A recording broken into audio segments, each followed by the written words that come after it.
जोहार। जय श्री राम। जय श्री राम। मैं मां भद्रकाली और मां छिन्नमस्तिका के चरणों में प्रणाम करता हूं। आज चतरा की धरती पर ये जन सैलाब और जितने अंदर है उससे 4 गुना बाहर है।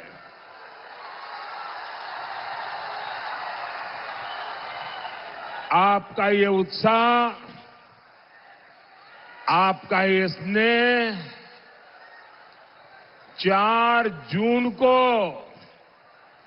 परिणाम क्या आने वाले हैं, जो भी इसमें अभी भी दुविधा में हो वो जरा आकर के यहां देख ले।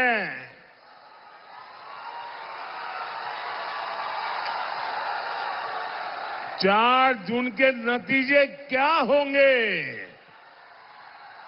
ये चतरा की धरती पर से आपको दिखाई देगा।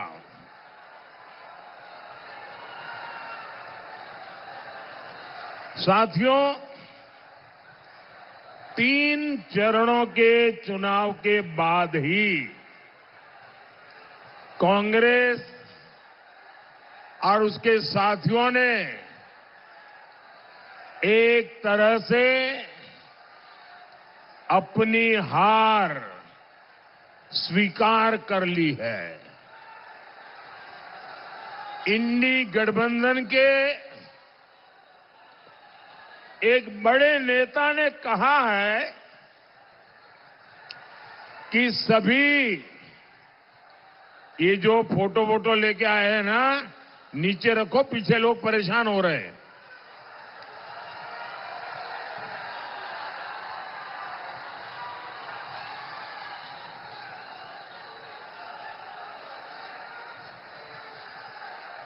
इंडी अलायंस के एक बहुत बड़े नेता ने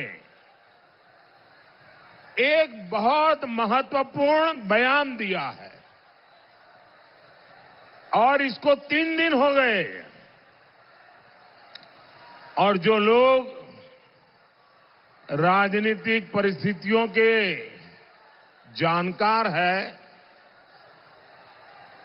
उनकी नजर उस तरफ गई लगती नहीं है। मेरे हिसाब से उनका ये बयान बहुत ही सोचा समझा बयान है और बहुत ही निराशा में से पैदा हुआ बयान है। एक बड़े नेता ने कहा है कि इंडी अलायंस के साथ जुड़ी हुई जो क्षेत्रीय पार्टियां हैं उन्होंने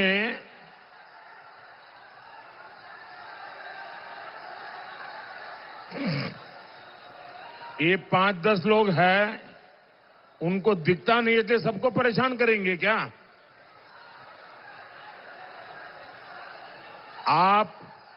आप मुझे देख नहीं पाते हैं, संख्या बहुत है, मैं आपकी क्षमा मांगता हूं, लेकिन कृपा करके मेरी आवाज सुन लीजिए।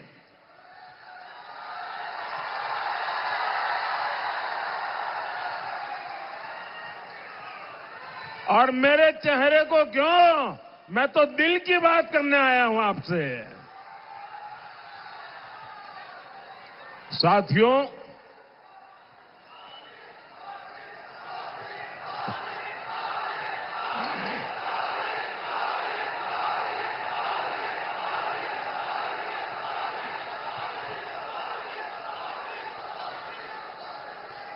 मैं बड़ी महत्वपूर्ण बात बता रहा हूं और मैं पक्का मानता हूं देश भर के लोग अगर टीवी पे मुझे अभी देखते होंगे, सुनते होंगे, तो जरूर उनका भी ध्यान जाएगा। ये महत्वपूर्ण झारखंड के लिए भी है। ये महत्वपूर्ण देश के आने वाले दिनों के घटनाक्रम से जुड़ा हुआ है।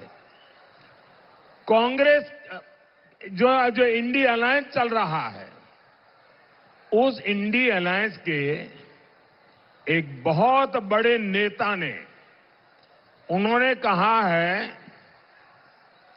कि चुनाव के बाद जो छोटे छोटे राजनीतिक दल है, उन सब ने कांग्रेस में विलय कर देना चाहिए। और ये बयान कांग्रेस के नेता का नहीं है, एक छोटी पार्टी के नेता का बयान है, लेकिन बड़े नेता का बयान है। उन्होंने कहा कि ये जो छोटे छोटे दल है, जेएमएम जैसे, उन सब ने अपना विलय कांग्रेस में कर देना चाहिए। मैं सोच रहा था कि उन्होंने ऐसा सुझाव क्यों दिया। उनके मन में इतनी हताशा, इतनी निराशा घर कर गई है कि 4 जून के बाद अपनी पार्टी का अस्तित्व मिटाकर कुछ दिन गुजारा करने के लिए वो सोच रहे हैं। वो क्षेत्रीय पार्टियों का जो भी इंडी अलायंस की साथी है, उनका अस्तित्व खत्म कर देना चाहते हैं। और सोचने के बाद और पिछले 3 चरण के मतदानों के रुझान के बाद मुझे बराबर समझ आया कि उन्होंने ऐसा क्यों कहा है। क्योंकि उनके मन में पक्का हो गया है कि कांग्रेस और उसके साथी सब मिलाकर के भी मान्य विपक्ष को जितनी सीटें चाहिए, ऑपोजिशन को जितनी सीटें चाहिए, जो 10% होती है, यानी करीब करीब 50 के ऊपर थोड़ी, लेकिन उनको लग रहा है इतनी भी नहीं आएगी। और अगर विलय कर देंगे तो फिर हमारे पूरे समूह को हो सकता है मान्य विपक्ष के रूप में मान्यता मिल जाए। आप देखिए, देश की जनता ने ये तिकड़म लड़ाने वालों को कैसा सबक सिखाया है। 3 चरणों में ही ऐसा सबक सिखा दिया है कि वे विलय करके मान्य विपक्ष के लिए जगह ढूंढ रहे हैं। और इसके लिए मैं देशवासियों को एडवांस में बधाई देता हूं। भाइयों बहनों, मैं अभी उड़ीसा से आ रहा हूं। उसके एक दिन पहले मैं तेलंगाना में था। तेलंगाना में, उड़ीसा में, आंध्र में, इन सब स्थानों पे जाके आया हूं। मैं साथियों बड़ी जिम्मेवारी के साथ कहता हूं कि इस चुनाव के साथ साथ जहां विधानसभा के चुनाव भी चल रहे हैं, जैसे उड़ीसा में है, आंध्र में है, अरुणाचल प्रदेश में है, जहां जहां विधानसभा के चुनाव भी साथ में है, सिर्फ दिल्ली में 400 पार करेंगे इतना ही नहीं, विधानसभा में भी भारी बहुमत से एनडीए की सरकारें बनेगी।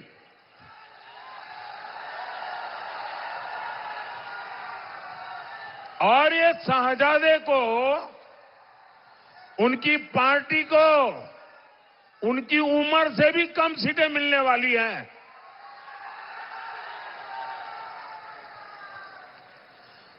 आज देश में जहां जहां जाता हूं, एक ही स्वर में,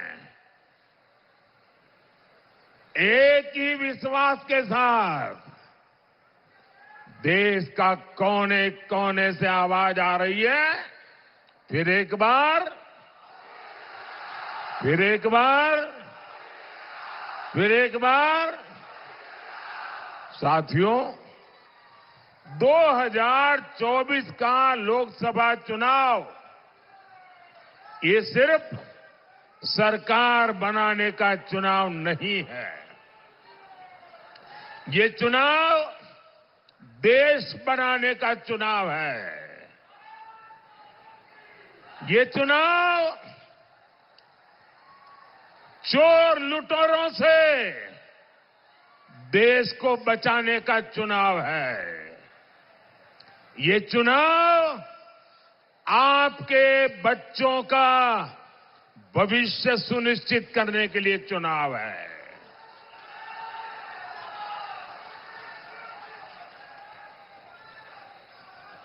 आप तो जानते हैं ना, वो कौन लोग हैं जिससे देश को बचाना बहुत जरूरी है।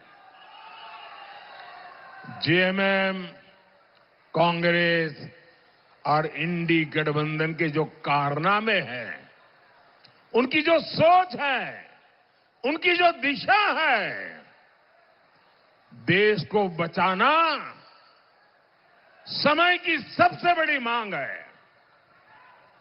आपने देखा कैसे जेएमएम और कांग्रेस के ठिकानों से नोटों के पहाड़ निकल रहे हैं। नोटों के पहाड़।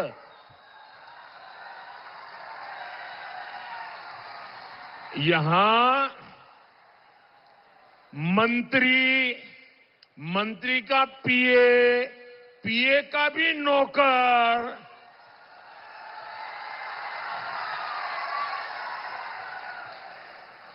और मैंने तो कभी अपनी आंखों से इतनी नोटें नहीं देखी है।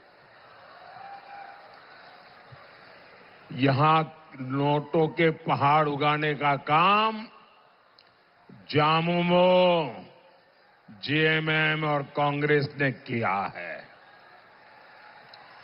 और बेशर्मी देखिए, इतनी नोटें निकलने के बाद शर्म से माथा झुक जाए, कोई आंख तक ऊंची न करे। ये ऐसे बेशर्म है, इनको कोई परवाह नहीं है। और तब देश के लिए संकट बहुत गहरा हो जाता है। आप सोचिए, जब कर्मचारियों के घरों से करोड़ों रुपए मिल रहे हैं, तो मालिकों की तिजोरी में कितना काला धन होगा। कांग्रेस के सांसद के पास से तो 300 करोड़ से ज्यादा कैश मिला। अरे नोट गिनने वाली मशीनें गिनते गिनते खराब हो गई, मशीनें हांफने लग गई। गिनते थे लेकिन नोट खत्म नहीं होती थी। जरा मेरे भाई बहन बताइए, ये पैसा किसका है? ये पैसा किसका है? ये पैसा किसका है? ये पैसा किसका है? आपके घर में से अगर कोई 5,000 रुपए भी चोरी कर जाए, तो आप चोर को सजा मिले चाहते हो कि नहीं चाहते हो? चोर पकड़ा जाए चाहते हो कि नहीं चाहते हो? चोर जेल जाए चाहते हो कि नहीं चाहते हो? तो देश के लूटने वाले जेल जाने चाहिए कि नहीं जाने चाहिए? देश को लूटने वाले जेल में रहने चाहिए कि नहीं रहने चाहिए? ये पैसा आपका पैसा है।